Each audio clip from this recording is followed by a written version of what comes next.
And the top story in Washington tonight draws on a classic political reality, a phrase you may have heard. This is what democracy looks like. That can be an appeal, an argument, or a kind of protest and lament to how democracy is going, which is how many view what is going on tonight as we keep track of some of the very first hearings of this new Republican Congress and some of the floor speeches defining the new agenda. Alcohol, tobacco, and firearms. In Western Colorado, we call that a fun weekend. Bottom line, socialism bad, capitalism good. Sounds like you're prepared to go over the cliff if you have to. Over the cliff. Shut it down. Drag queen story time, where men dress up as women and read confusing books to children. Yeah, first, I thought you said dry clean. Confusing indeed.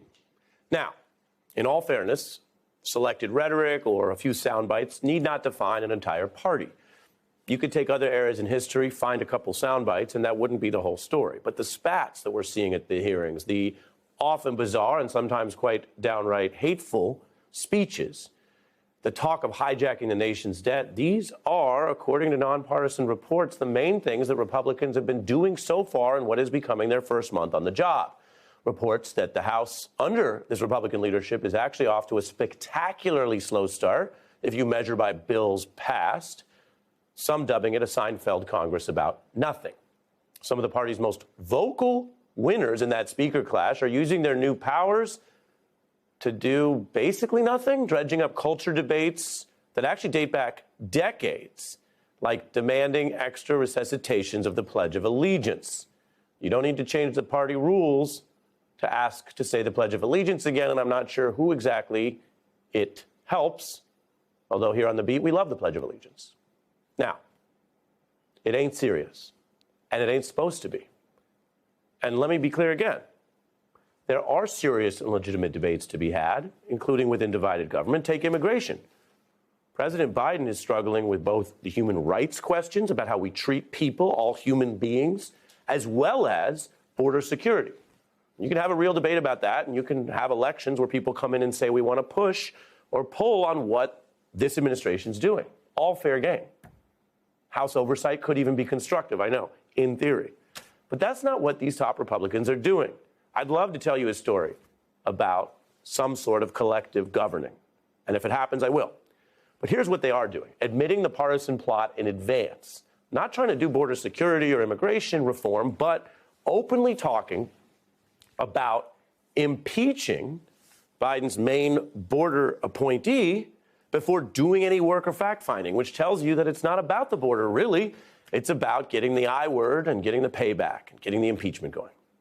Now, if you are old enough to remember 3 weeks ago, you might recall that chaotic speaker fight. We hadn't seen anything like it in more than 100 years.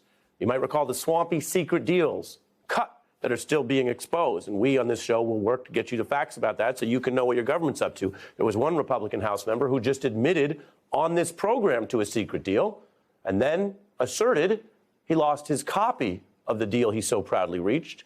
And I told you, we reached out to other Republican offices to ask if they would provide the copy. I mean, again, let's end the swamp. You're proud of the deal. Tell us what's in it. It's not your money. Conservatives love to say it's the people's money, the people's tax dollars. But they didn't want to tell us as journalists or you, the voters, what deals they're cutting. Now, after that speaker clash, there were top Republicans who said maybe it was a bit of a messy process, but it wasn't the end of the world. It just delayed the start of governing, but just wait, they said, and you'll see this new era. In other words, you'll see what democracy looks like. Well, I have news for you, America, tonight. Here we are. And this, in the House tonight, is what democracy looks like. I want to bring in two special guests who know so many of these issues. Katty Kay, our friend and U.S. correspondent for BBC News and a Washington Observer, and Sam Rodriguez, a political strategist who has worked on both Clinton campaigns and the John Kerry campaign, where about 20 years ago he was, full disclosure, my boss. Good to have you both here. Pleasure to be here. Pleasure to have you. Katty, we go to you because, hi. Sam hasn't been my boss in a long time, so I don't have to go to him first. But we'll hear from him as well. But, Katty, I'm curious, your view of this. I took pains. If it were yoga, I would have been, really stretching to explain that, of course, there are legitimate debates and conservative perspectives on the border, on oversight, on taxes. And yet, when we run through it tonight, that's not what we see, at least the opening salvo, the first month of work, really focusing on at all. Well, we don't really see it focusing on very much yet. I mean, there have been a few bills passed around China, which have been useful, banning the export from the petroleum reserves, for example, for China. There's been pushing federal workers to go back into the office. So some stuff has got done, ending the COVID emergency restrictions, for example. But a lot of the heat and the noise, certainly, has been around these investigations. And the problem for the Republican Party is that latest polls indicate that that's not what the American people want Congress to focus on. And even, I think Pew came out with a poll just a couple of days ago, showed that 42% of Republicans were worried that the party was going to go too far in these investigations. So you've got a hot-headed right flank of the Republican Party that is spending a lot of time focusing things like Pledge of Allegiance, being able to carry guns into committee meetings, and investigations, I guess you could put into that bracket. But you've also got members of the Republican Party that come from states like Pennsylvania, New York, Nebraska, for example, who know they need to be re-elected in 2 years' time and are very concerned about the idea of impeaching Mayorkas or spending too much time on investigations. And they're making their voices heard, too. It's just the loud voices, the loudest voices in the Republican Party are coming from the Trump base of the party at the moment. And then they're probably not setting themselves up for the best outcomes in 2 years, if that's what this is all about, which it looks like it probably is.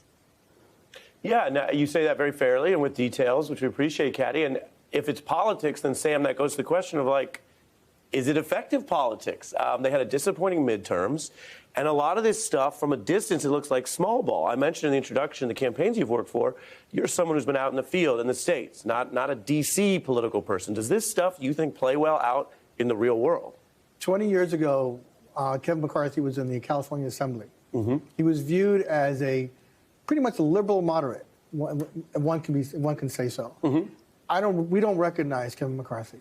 We don't know what he's turned into. He's become sort of trapped into the MAGA Republicans. And I predict that someone like Nancy Mace, a moderate from South Carolina, from Charleston, is the future of the party. But what we're seeing right now is a civil war.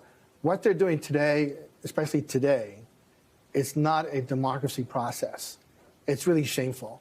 It looks more what's happening in Peru, than in Washington, D.C.